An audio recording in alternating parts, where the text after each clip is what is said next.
The well-known Nangka Artocarpus heterophyllus of the family Moraceae is a tropical tree valued for its nutritional, medicinal, economic, and environmental benefits.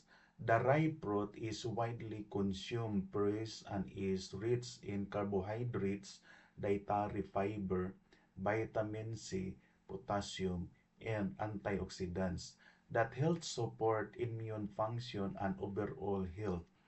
The unripe fruit is commonly used as a vegetable and is often prepared as a meat substitute because of its fibrous texture.